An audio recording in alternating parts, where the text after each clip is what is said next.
Terima kasih Anda masih di Economic. Kita akan membahas terkait dengan kerjasama dagang Indonesia dengan Amerika Serikat. Kira-kira siapa yang lebih diuntungkan? Pihak sana atau pihak sini gitu ya. Eh, Tadi kita sudah membahasnya sedikit dengan Ibu Ana, yaitu Ketua Perdagangan dari Asosiasi Pengusaha Indonesia. Dan kita akan membahas dari dua sudut pandang di sini, dari pemerintah dengan Bang Fitra dan juga Bang Rifki sebagai pengamat ekonomi. Mungkin saya ke Bang Fitra terlebih dulu. Bang Fitra, ini kan kalau tadi dikatakan bahwa ada beda satu hari sebelum akhirnya Supreme Court itu mengeluarkan keputusan bahwa tarif itu semuanya ditolak gitu ya. Harus balik lagi ke awal 10% gitu. Kita kecolongan nggak sih sebenarnya dari pemerintah gitu? Seharusnya kita bisa nunggu nih satu hari aja gitu untuk tanda tangan teken 19%, padahal kita bisa memiliki bargaining lebih kuat lagi itu apabila menunggu hasil dari Supreme Court. Begini, dalam ekonomi ada yang namanya first movers tackleberg advantage. Kita bergerak lebih dulu, kita bisa mendapatkan keuntungan yang lebih banyak. Nah, ketika Supreme Court rule out dan kita tetap menandatangani, itu artinya sebagaimana yang disampaikan Bu Ana tadi, ada goodwill dari kita ya untuk tetap bekerja sama. Nah, kenapa ini menguntungkan ketika kita bergerak lebih dulu? Karena begini urut-urutannya. Ketika ini di rule out ya oleh Supreme Court, ini kan yang di rule out itu apa sih? International Emergency Economy Power Act tahun 1977 yang menjadi dasar referensi dari Agreement on Reciprocal Tariff. Ini di rule out. Tapi kemudian Trump di sisi yang lain, dia menggunakan undang-undang lain, Trade Act tahun 1974, langsung kan di situ ada 5 opsi. Nah, satu opsi yang sedang dieksersis sekarang adalah Section 122. Section 122 ini adalah kenapa dia bisa langsung dilakukan? Karena pertama, dia bisa langsung dilakukan segera tanpa federal investigation. Yang kedua, kita mendengar ya, ini kan dikenakan global tariff 10% kemudian 15%. Karena memang thresholdnya, batas atasnya itu 15%. Nah, masa waktunya adalah 150 hari. Tapi dia tidak berhenti di situ aja. Tapi saya akan melakukan section yang lain, yaitu 232 dan 301. Apa itu 232? 232 ini ya, kalau misalnya terbukti ada ancaman terhadap national security, ya, sebagaimana nanti akan dibuktikan oleh federal investigators dalam hal ini Department of Commerce, Howard Lutnick, yang merupakan orang kepercayaan Trump, itu nanti akan bisa kembali reinstate tarif, yang mana tarif limitnya adalah limitless. Limitless itu artinya ya sama kayak sekarang nih. Ini kan itu satu. Yang kedua 301. Kalau dianggap bahwa ada semacam potensi gangguan diskriminasi terhadap bisnis US, sebagaimana nanti juga akan dibuktikan oleh federal investigator, dalam hal ini adalah US Trade Representative oleh Jamieson Greer, lagi-lagi orang kepercayaan Trump, bisa dilakukan segera juga. Itu tarifnya juga limitless gitu. Sehingga dalam waktu 150 hari ini, bayangin saya, meskipun ada 15% global tariff, tapi ini hanya berlangsung 150 hari. Within this 150 days atau bahkan bisa lebih cepat, federal investigation hasilnya bisa keluar dan akan bisa diidentifikasi negara-negara yang tidak masuk dalam ART, tidak masuk dalam negosiasi ini, itu akan subject to higher tarif. Berarti ini reciprocal tariff jilid kedua. Nah, ketika kita sudah men-secure di sini, berarti kita berada dalam kepastian. Kalau di sana kita belum tanda tangan, berarti kita tidak pasti ini dapat berapa persen lagi nih. Berarti kan harus ada back to drawing board lagi. Gitu. Tapi kan ada negosiasi bisa dilakukan di sana. Bang Rifki gimana kira-kira? Ya, sebetulnya kita melihatnya ini hal yang cukup berulang ya dengan Trump. Ini kan kalau kita perhatikan dari Liberation Day itu kurang lebih hampir 1 tahun gitu. Kita back and forth dengan negosiasi tarif seperti ini, dan memang banyak banyak diskusi utamanya itu adalah di besaran tarifnya tadi gitu, yang sekarang juga masih belum clear gitu. Kita menyepakati di ART, kemudian ada Supreme Court ruling gitu, yang kemudian ini sampai 150 hari, dan itu waktu yang panjang sebetulnya untuk kita melakukan renegosiasi gitu. Jadi ini sebetulnya peluangnya masih sangat banyak gitu, dan saya rasa sebetulnya kalau kemarin kita menunggu, ruang kita juga masih sama besarnya terbuka gitu, karena di beberapa hal yang tidak bisa kita pungkiri juga ada beberapa hal yang sudah kita agree di sana gitu. Nah, contohnya apa? Contohnya di sini malah banyak isunya itu lebih ke non tarif measure gitu. Jadi perjanjian-perjanjian di luar tarif rate tarifnya itu sendiri. Contohnya terkait TKDN, lalu kemudian standarisasi. Nah, ini yang sebetulnya kita perlu lihat kembali apakah ini membawa dampak positif atau justru merugikan Indonesia, karena itu klausulnya sangat banyak. Di beberapa poin kita melihat sebetulnya poin yang positif, tapi di beberapa hal lain juga cukup merugikan Indonesia.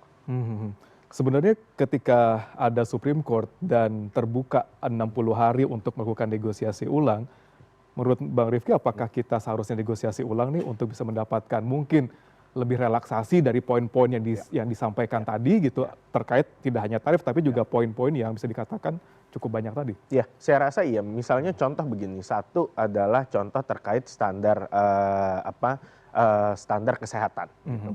Standar kesehatan dan keamanan produk. Itu kan di situ diminta untuk mengikuti standar di US. Gitu. Nah, kita tahu misalnya ini saya beri satu contoh adalah produk farmasi. Produk farmasi itu adalah US yang cukup cukup big player gitu. Tapi kita juga tahu bahwa sejak masa kepemimpinan Trump ini US mundur dari WHO gitu. Sehingga kemudian standarisasi ini belum betul-betul bisa kita pegang secara internasional produk US gitu. Dan non tarif measures yang kita terapkan sebelumnya ini yang menjaga agar produk-produk misalnya farmasi US ini tidak membahayakan untuk konsumen domestik. Itu satu. Jadi itu memang kita perlu betul-betul scrutinize. Kedua, saya rasa ini membawa poin positif. Misalnya adalah kita mengilangi hambatan-hambatan impor yang nggak perlu. Salah satunya adalah misalnya TKDN yang terlalu eksesif. Gitu. Ini sebetulnya poin bagus. Ini adalah poin economic atau trade reform yang dari dulu kita rasa perlu dilakukan. Cuman isunya adalah ini reform yang kemudian muncul dari tekanan salah satu mitra dagang. Gitu. Harusnya kalau memang ada TKDN yang eksesif itu berlaku untuk seluruh partner dagang Indonesia. Tidak hanya muncul karena tekanan dari satu partner dagang saja. Walaupun memang esensinya positif, tapi harusnya diterapkan secara menyeluruh reform tersebut. Baik, Mbak Fitrah, kira-kira dari tarif dan juga klausur-klausur yang banyak sekali terkait dengan sertifikasi, halal, data transfer segala macam, mana yang seharusnya kita menjadi concern besar kita gitu untuk, let's say masih ada waktu 60 hari untuk paling tidak dinegosiasikan, atau kita memang tidak ada niatan untuk melakukan negosiasi juga nih gitu ke Amerika Serikat meskipun sudah ada batasan waktu yang diberikan. Yang pertama adalah dengan kita sudah menandatangani lebih awal, ini sebenarnya kita menjadi lebih ada head start lah dan menjadi ada dapat prioritas. Ya, saya juga berbicara dalam bidang ilmu saya perdagangan internasional. Biasanya hal-hal seperti ini itu akan memicu prioritisasi. Nah, dalam hal ini mark my word, kita bisa dapat 15% atau kurang ya untuk semua tarifnya. Dan bahkan karena ini executive order yang menjadi cantolannya adalah executive order yang menjadi cantolan IEEPA yang mana itu sudah di rule out oleh Supreme Court. Artinya ini subject to negotiation dan dengan kondisi kita seperti ini diuntungkan. Yang kedua ya terkait dengan non tarif measure. Sebenarnya ini penting ya. Tadi kalau standar kesehatan. Saya rasa FDA itu meskipun udah keluar dari WHO, tetapi dia memiliki standar kesehatan yang advance misalnya sehingga pada akhirnya membuka the whole avenue collaboration antara FDA kita dengan BPOM ya, labnya kita gunakan secara bersama segala macam sehingga ada peningkatan kualitas. Begitu juga dengan sertifikasi halal misalnya. Bukan artinya ini produk-produk yang masuk itu ya disertifikasi halal. Sudah disertifikasi di sana, tapi sertifikasi yang memang sertifikasi di US dan itu sesuai dengan standar SMIC.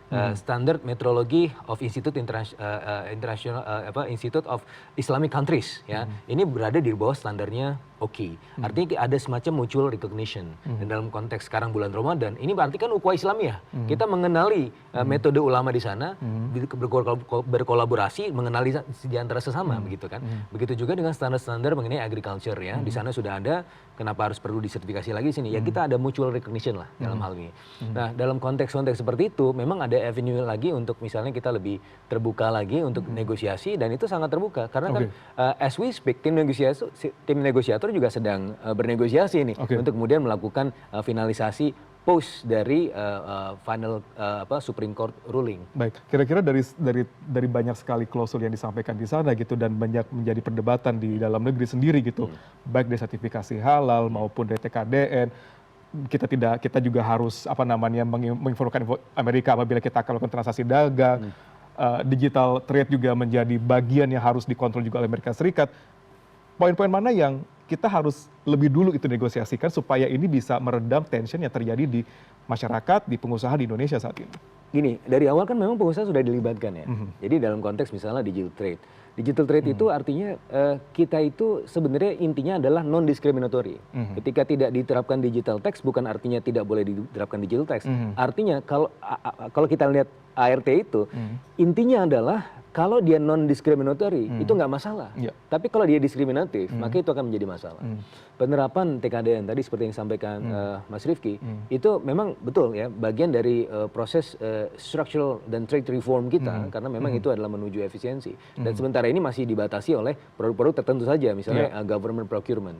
Tapi tidak menutup kemungkinan ini akan juga membuka ke tempat-tempat lain. Tetapi kalaupun itu belum dilakukan, ya, karena memang kita butuh staging, ini bisa dianalogikan atau bisa disamakan dampaknya seperti preferential trade agreement. Dalam preferential trade agreement ada bentuk-bentuk yang berbeda antara satu negara dengan negara lain. Itu tidak masalah juga. Sebenarnya sudah dikenali secara umum, secara internasional, dan itu tidak juga memicu aksi retaliasi dari negara partner. Jadi sebenarnya ini masih all good ya, tapi tetap aja pemerintah akan terus menyerap aspirasi dari masyarakat, dan mumpung ini juga saatnya bernegosiasi ulang. Gitu. Baik, dan pengusaha nampaknya juga banyak yang wait and see gitu terkait dengan meskipun masih ada waktu termin waktunya yang disiapkan di sana supaya ini berlaku, tapi pengusaha itu masih kayak ngelihat dulu nih kayak seperti apa nih kita harus melakukan transaksi lagi dengan Amerika Serikat gitu. Namun di sisi lain, di mana di tengah kondisi dunia bisnis kita, dunia perdagangan kita ini masih kayak wait and see, tapi di luar sana di Amerika Serikat itu semuanya sudah selebrasi gitu dengan keputusan dari Trump ini. Bahkan mereka menilai bahwa Trump, you already win with Indonesia, dibilang kayak gitu, bahwa mereka memiliki pasar yang luar biasa besar di negara keempat terbesar di dunia. Ada beberapa komentar dari pengusaha-pengusaha kenamaan Amerika Serikat yang melihat bahwa kerjasama dagang ini benar-benar menguntungkan mereka. Kita sama-sama. Kita lihat. Ini pertama, dari Greg Duff, Presiden dan CEO Federasi Produsen Susu Nasional Amerika Serikat. Dia mengatakan terima kasih kepada Duta Besar Greer dan juga tim USTR atas upaya mereka dalam mengamankan akses yang lebih luas yang secara langsung akan meningkatkan permintaan terhadap produk susu Amerika Serikat. Next. Ada juga dari Dan Halstrom, Presiden dan CEO Federasi Ekspor Daging Amerika Serikat. Perjanjian baru ini mengatasi banyak hambatan yang dipertahankan oleh Indonesia dan implementasi yang sukses akan memungkinkan importir dan konsumen Indonesia memiliki akses yang berarti dan konsisten terhadap daging sapi Amerika Serikat untuk pertama kalinya. Berikutnya. Emily Skor, CEO dari Growth Energy. Kerangka perdagangan baru dengan Indonesia mewakili harapan baru bagi pertanian Amerika Serikat. Menurutnya, penerapan campuran etanol 10% secara nasional dapat membuka pasar sebesar 900 juta galon bagi produsen dan petani Amerika Serikat. Next. Aaron Cooper, Wakil Presiden Senior Kebijakan Global Business Software Alliance, BSA, perjanjian ini mengirimkan sinyal kuat kepada ekonomi global dan banyak industri yang bergantung pada perdagangan digital yang terbuka dan aman, serta mencerminkan reformasi kunci yang telah menjadi prioritas utama BSA selama hampir 1 dekade. Ada respon yang luar biasa, apa namanya ya? Positif gitu dari para pengusaha di Amerika Serikat terkait dengan kondisi dagang ini, bahwa mereka memiliki akses yang luar biasa bebas, besar, unlimited gitu ya, ke pasar Indonesia gitu. Ada susu, daging, ada corn, ada digital di sana juga. Kekhawatiran terbesar kita akan susah dong di dalam negeri. Gimana Bang? Ya, tinggal nanti pengusaha-pengusaha kita juga bikin meme gitu lagi. Banyak juga yang seperti itu. Karena gini, kita ada 1.819 post tariff atau produk yang 0%. Ya.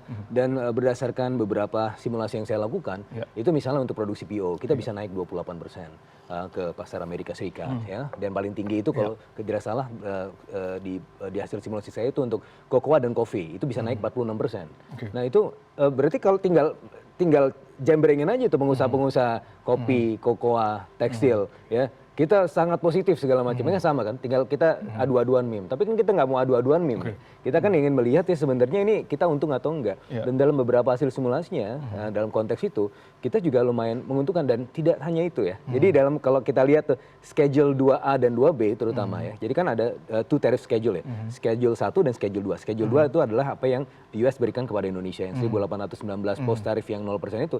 Salah satu diantaranya adalah itu adalah untuk parts komponen untuk pesawat. Kita mau beli pesawat dari sana nanti kan ada komitmen. Tapi itu parts komponennya juga kita yang ciptakan. Nah itu juga kita udah ready tuh untuk ke sana ya. Bisa, karena ada PTDI ya, dan mereka sudah melihat CN235 kita kemarin itu dipakai buat ekstraksi Maduro. Ya itu kan juga mereka sudah memang menggunakan produk-produk kita. Dan tidak hanya itu, di artikel 6 itu ada kolaborasi investasi di semikonduktor, oil refinery, ya, mineral kritis dan juga rare earth. Itu bahkan mereka bisa masuk investasi dan trade financing di sini. Dan dalam konteks itu sebenarnya kita juga menang, dan tidak hanya itu. Kita ada komitmen 38,4 billion US dollar dengan US ASEAN Business Council kemarin sudah ditandatangani. Salah satunya Bu Anne yang juga mendapatkan komitmen untuk dapat shredded worn cloth tadi, dia dapat polyesternya, dapat untung, ongkos produksinya lebih terjangkau, dan tidak hanya itu, juga ada potensi adanya relokasi industri. Jadi misalnya ya, misalnya ada yang biasanya berlokasi di China nih, perusahaan Amerika Serikat, perusahaan Eropa, perusahaan Jepang. Mereka ada potensi relokasi ke tempat lain, salah satunya Indonesia. Dan itu hitung-hitungan saya bisa tambah 30 billion US dollar lagi. Tapi intinya adalah kita harus melakukan secara serius domestic reform untuk mendapatkan peluang-peluang itu. Gitu. Tapi kan produktiviti kita masih low nih gitu kalau kita harus compete dengan mereka. Bang Rifki gimana ngelihat ini? Akan mempengaruhi bagaimana produsen lokal nggak sih? Peternak, petani gitu dengan adanya? Ini dua hal ya. Satu adalah tarif itu sebetulnya kalau dikenakan itu yang untung adalah produsen domestik, yang dirugikan konsumen domestik gitu. Jadi kalau dengan produk US masuk ke sini tarif 0%, sebetulnya yang diuntungkan adalah konsumen domestik kita gitu. Begitupun juga kalau kita ekspor ke US kenakan tarif tinggi, yang dipanis sebetulnya bukan produsen kita, tapi konsumen domestiknya US gitu. Nah, dalam hal ini sebetulnya konsumen Indonesia diuntungkan dengan varietas atau keberagaman produk yang lebih luas gitu, dan itu sudah ada consumer surplusnya sendiri gitu. Pertanyaan berikutnya adalah bagaimana kemudian ini bersaing dengan industri domestik. Nah, ini karena memang ART-nya sudah disepakati, ini menjadi PR pemerintah gitu. Bagaimana kemudian kuncinya adalah meningkatkan produktivitas industri domestik. Sebetulnya dari dulu saya menyampaikan untuk meningkatkan produktivitas domestik bukan dengan membuat mereka tidak memiliki persaingan gitu. Kira-kira kan logiknya begitu kalau membatasi impor gitu. Tapi bagaimana dengan adanya impor ini mereka bisa mendapatkan produktivitas yang meningkat. Contohnya apa? Contohnya misalnya kalau di banyak negara yang sudah berhasil industrial policy-nya adalah impornya dibiarkan masuk, tapi produsen domestik diberikan insentif subsidi gitu, sehingga lebih memiliki daya saing. Sehingga kemudian sekarang mereka sudah tahu persaingannya dengan produk US seperti apa, mereka akan berpikir bagaimana mereka bisa lebih kompetitif gitu. Nah, ini yang perlu kemudian diakomodir oleh pemerintah, bagaimana industri kita tetap survive dengan kehadiran produk-produk impor tadi. Baik, kita akan break dulu atau kita akan lanjut dulu nih kira-kira? Kali masih terus hangat nih perdebatan kita di sini gitu ya, informasinya. Mungkin kan langsung saja Bang Fitra gitu. Kalau kita melihat ini kan ada banyak sekali klausul sebenarnya gitu. Mulai dari Indonesia dilarang untuk menarik pajak dari perusahaan-perusahaan Amerika Serikat di Indonesia. Kita nggak bisa narik pajak dari Netflix, dari Google yang dari berapa tahun lalu tuh lagi dikejar sama pemerintah gitu kan, supaya jadi pemasukan buat kita juga gitu. Tadi juga pembatasan kerjasama dagang kita dengan negara yang bisa dikatakan harus masuk dalam kategorinya Amerika Serikat.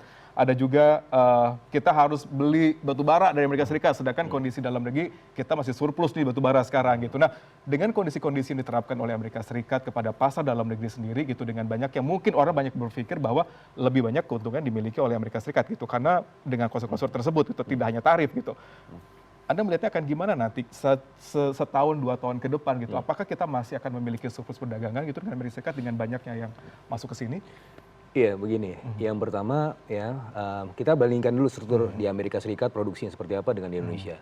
Itu beda ya. Amerika negara maju, Indonesia negara berkembang. Artinya produk-produknya itu udah berbeda ya, jadi tidak competing.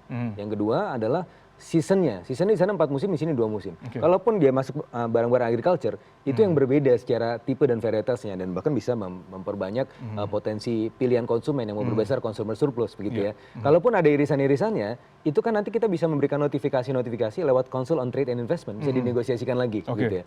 Nah, terus yang kedua yang terkait apakah nanti kita ekspornya akan turun? Gini, saya hitung sendiri nih ya. Jadi ekspor kita ke Amerika Serikat dengan beberapa komitmen itu sebenarnya bukan turun tapi naik ya dalam beberapa trajektori ke depan. Kita bisa punya ada potensi kenaikan ekspor antara 0,2 sampai 0,3%.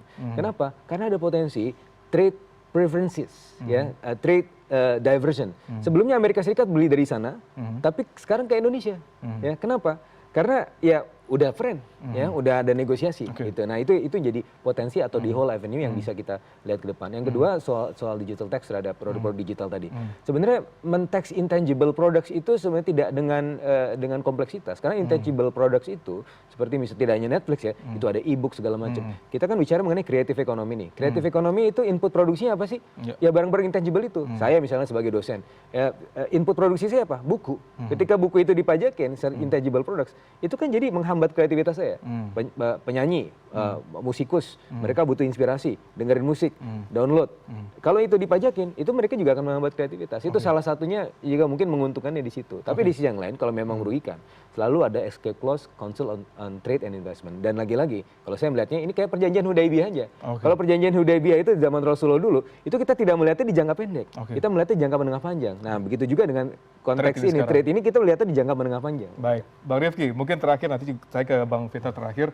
Kalau kita main bola, terkait dengan siapa yang bakal lebih diuntungkan, bakal menang, kira-kira skor kita dengan Amerika terkait dengan perjanjian dagang akan seperti apa kira-kira skornya nih ya, gitu. Ya, agak sulit karena kalau kita melihat dari tuntutan di agreement on trade deal, memang lebih banyak yang dituntut US ke kita ketimbang kita menuntut balik gitu. Jadi contoh misalnya kalau skor gitu, misalnya ini mungkin 1-0, 2-0 kita ketinggalan gitu. Tapi ini kan masih bisa terus berlanjut gitu. Nah, cuman yang menjadi isu sekarang adalah saat Supreme Court ruling itu berlangsung atau ditetapkan, negara lain jadi 0-0 dengan Amerika gitu. Kita sudah 2-0. Nah, ini kita perlu bukan mengejar balik ketertinggalannya, tapi bagaimana kemudian kita bisa menyamakan benefit dari kondisi awal yang sudah terset gitu. Negara lain kan belum terset nih gitu. Jadi possibility-nya masih sangat besar. Kita pun masih besar gitu, tapi bagaimana kita menavigasi dari hal-hal yang tadinya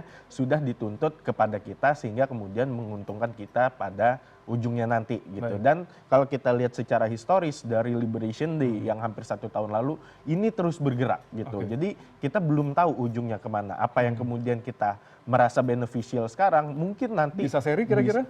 Mungkin bisa seri. Tapi itu dia, intinya adalah sekarang perjuangan untuk kemudian kita menegosiasi ini masih sangat panjang dan masih sangat dinamis gitu. Jadi ini bukan titik di mana kita mendapatkan atau claim a win, tapi nampaknya ke depannya perlu lebih keras lagi perjuangannya untuk kita mendapatkan term yang lebih beneficial. Mbak Fitra, singkat saja, kira-kira berapa skor kita sama Amerika Serikat? Resiprokal ya 0-0. Seri. Nah, karena gini. Jadi cerita dari tim negosiator ya. Awalnya judul dari agreement reciprocal tariff itu adalah dalam konteks untuk national security, bukan national security dan national emergency. Terus kita argue, lah kan yang emergency Anda, kita nggak emergency kok, gitu kan. Akhirnya disepakatilah terminologi economic prosperity. Nah, economic prosperity, shared economic prosperity, berarti dua-duanya untung gitu kan. Nah, dalam konteks ini saya masih melihat sih, jadi dalam ya kita ini belum selesai nih pertandingannya, tapi kita masih bisa mencetak gol dan dia bisa mencetak gol juga. Masalahnya kalau kita mencetak gol kemudian dia tidak mencetak gol, dia kan protes juga kan, ya kan, karena ini tidak imbang. Nah, dinaikin lagi sama dia. Makanya jadi dalam kondisi ini kita akan selalu relatively on par. Nah, tadi ya terkait dengan yang tadi Mas Rifki sampaikan, ini kita 122 global tarif. Terus bagaimana dengan negara lain yang sekarang statusnya 15% semua? Kita nanti juga 15% bahkan turun kok. Terus yang kedua ya, dengan kita negosiasi ini kan ini kan Sitram lagi mencoba untuk mereinstate ya, section yang lain yang mana pada akhirnya kalau kita terjemahkan secara sederhana itu dia akan mereinstate reciprocal tariff lagi untuk negara-negara yang belum ada di agreement reciprocal tariff. Artinya dalam konteks ini ya, daripada kita dapat yang 30%, 32% atau bahkan bisa lebih, ini kita sudah mensecure tuh minimal 15 atau 19%. Dan kalau kita lihat lagi, porsi negosiasi masih terus dilakukan dong. Porsi negosiasi masih tetap dilakukan karena di sini kita juga mencoba untuk menyelamatkan labor intensive sector kita, karena tekstil saja itu ada 4 juta tenaga kerja loh. Jadi makanya itu yang kita coba selamatkan. Baik. Terima kasih Bang Fitra, terima kasih Bang Rifki. Hampir sama-sama, namanya tim negosiasi masih terus berada di Amerika Serikat untuk lobby-lobby gitu ya, supaya nanti skornya tetap 0-0, mungkin harusnya kita bisa lebih sedikit tinggi seharusnya. Jadi kita sama-sama kira-kira kedepannya seperti apa, namun yang jelas inilah akhir dari Ekonomik malam hari ini. Tetap ingat, episode ini kali ini memang udahan, tapi semoga wawasan dan cuan terus berjalan. Saya Ruli Kurniawan, terima kasih, sampai jumpa.